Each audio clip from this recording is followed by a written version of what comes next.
After 18 days of a national strike in Ecuador, an agreement to reduce fuel prices by at least 15 cents and fulfill other popular demands has been reached. This just after President Guillermo Lasso barely survived a motion of no confidence. International editor of Ciudadano media platform, Dennis Rogatyuk, is here to tell us more. Dennis, I pronounced both things incorrectly. Please correct me. How do I say your last name? It's Rogatyuk. Perfect. And thank you so much for joining us. If you could just break down this recent development for viewers, that would be great. Certainly. Yesterday, an agreement was reached between the government of Guillermo Lasso and the Confederation of the Indigenous Nations of Ecuador, or CONAI, as well as other social organizations that represent other indigenous and Afro-descendant nations across Ecuador. Now, this agreement was brokered by the Ecuadorian Episcopal Conference, and it basically involves a sort of a consensus that has been reached between the two parties. We have to remember that during the last 18 days, Ecuador experienced mass protests and strikes, road blockades, organized by CONAI and other indigenous nations who were demanding that the government do something to fulfill the 10 popular demands that they had.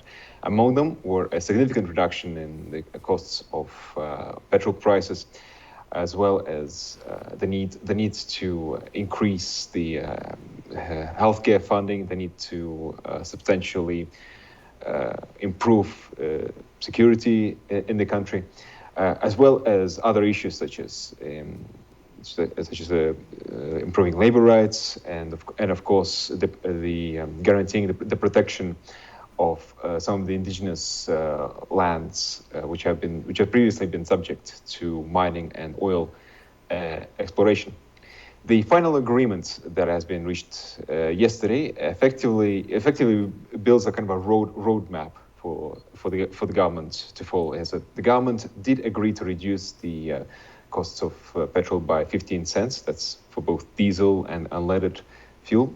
It also promised to implement new laws that will protect indigenous lands from mining and from oil exploration.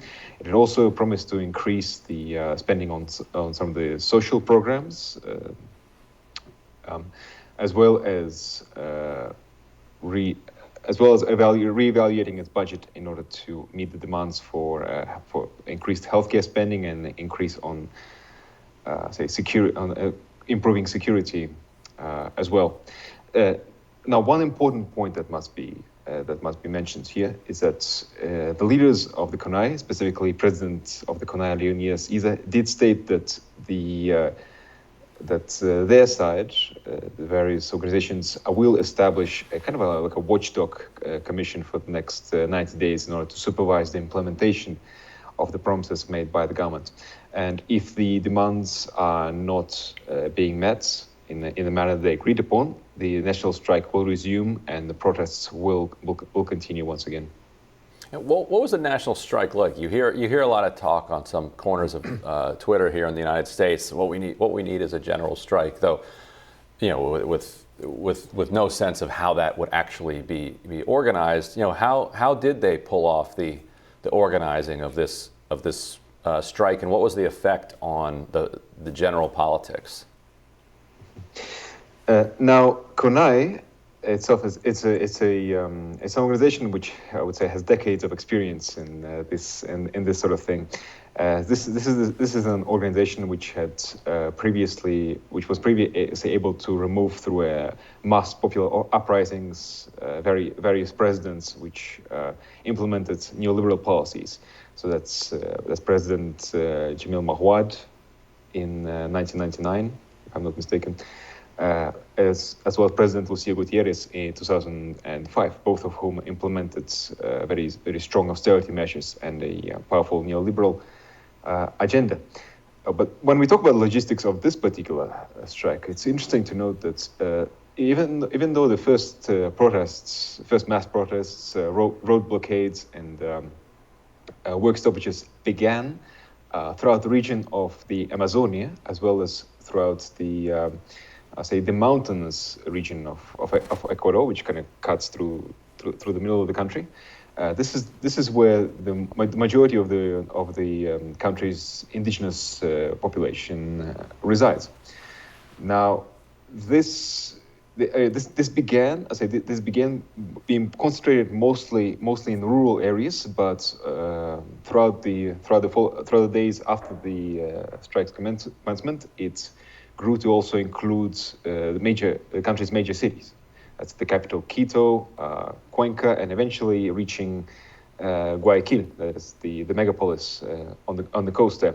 So it kind of grew progressively with with the leadership of Leonidas Iza, the president of CONAIE, who led a very strong organizing campaign. But also the response of the government has been quite violent, much more violent than expected. 6 protesters have been killed during the clash by the police. During various clashes between the mass protests and the authorities, but also the arrest of Leonidas Iza on day 2 of the strike really put a lot of energy into this. It actually really helped to mobilize the people to continue on with this. So in the end, I believe this agreement was reached because the government saw that this strike really could go indefinitely with the kind of leadership and with the kind of mood and the kind of atmosphere and the force that was behind it.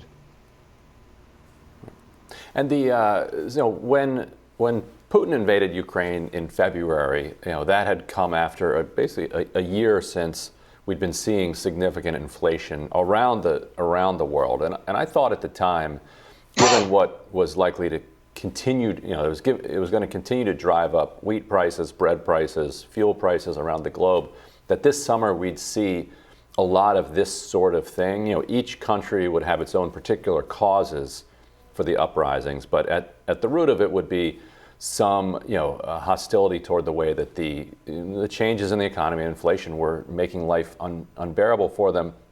We haven't seen that as much this summer as I thought that we would. What do you think? What do you think the difference was in Ecuador versus other countries? Although, of course, Pakistan and elsewhere, or maybe we are seeing it as just not being covered a lot here in the American media. What's your read on how Ecuador differs from other countries this summer? I believe Ecuador is different in a sense that there is a tradition of, mass popular uprisings that are related to, economic issues such as fuel prices, just food prices, poverty and inequality. We have to remember that in the last 22 years, three presidents were removed from power by mass popular indigenous uprisings. Where in those cases, the cost of living, the cost of living, and also just the overall economic situations were the key ingredient, so to speak. So this is definitely Ecuador. Is definitely a country where the people have grown accustomed to organize and mobilize in the face of huge economic crisis when they see that the present government isn't just doing one, not doing anything to elevate their problems, but 2, is actually implementing the kind of policies which are exacerbating the problems which they already have. Since we have to remember that the current government of Guillermo Lasso is also implementing the conditions of the IMF loan that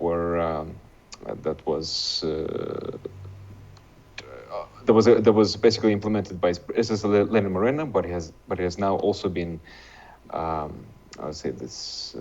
confirmed, which is now being implemented by Lasso. So this is the protest in Ecuador, I would say, is kind of the continuation of this revolutionary tradition of the country. Right. Fascinating stuff, Dennis. Thanks so much for joining us. Thank you, Ryan. Thank you, Emily. And stick around. We'll have more Rising right after this.